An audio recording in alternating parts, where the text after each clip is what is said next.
Alright guys, welcome back. Today we're here at the County Crossing settlement, and today we're going to build a cattle yard.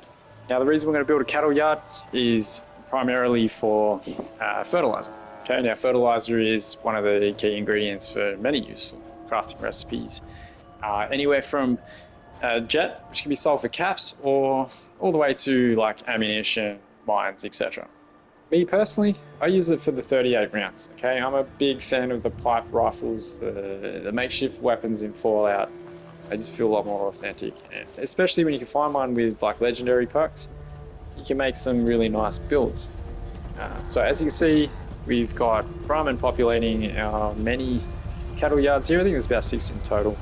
We've got a manufacturing area down the back here, as well as the chemistry bench for all our chem needs.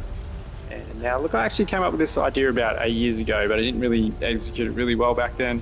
Look, you can just put a bunch of Brahmin troughs in the settlement, and yeah, you get the same kind of result. But you know, I think this just looks more aesthetically pleasing. I didn't really do much with the rest of the place. This structure here, you can't really get rid of it, so I just left it there. As for this other structure that you can't get rid of, I did manage to rescue it a little bit and build like a little leisure area outside. There's not many settlers that stay here, so this is just for them. I only keep a few here. This was never supposed to be like a big thriving settlement. It was just basically to generate fertilizer. It's actually not a bad block of land, to be honest. It's quite flat, it's decent size, you can do a lot with it. I think originally on my first playthrough, built like a concrete mansion or something here, so you can do a lot with it. The cattle yard takes quite a big chunk of the settlement space, but for the rest of it I just built a perimeter around the outside, quite a defensive one, because in my experience I get a lot of attacks at this place. But anyway, look, I'm not going to rave on any longer. Let's go ahead and let's get started. Guys, so let's start with our first foundation, like always. Okay, now we place one down here. I'm using the warehouse foundations. I think they just fit really well with this barn. We'll go ahead and just place a foundation here on this little cliff edge, whatever you want to call it.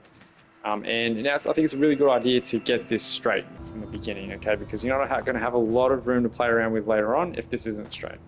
So I just use this structure at the front here, which is quite straight, and go ahead and run this foundation towards our other foundation we put up here, and you can already see that we're not very straight. So spend some time just straightening that up, and this will save any dramas later. Now what we want to do is we want to place 3 foundations to our left. Okay, the middle one here is going to be the middle, or the center of the barn. So we're going to go ahead, we're going to place foundations through the middle here first. Okay, don't place the rest just yet, because we need to put some standing beams, I think they're called. Not too sure, they're in the miscellaneous tab. And the reason why we're putting just the foundations through the center in is because they only snap to the edge. Otherwise you're going to spend a lot of time trying to straighten these up. Now if you followed every step up to here, okay, the rest of it is pretty straightforward. Okay, this is a 2-part series. These are very complex builds, so if you are following along, you know, be prepared to put the time in. Okay, this can take hours.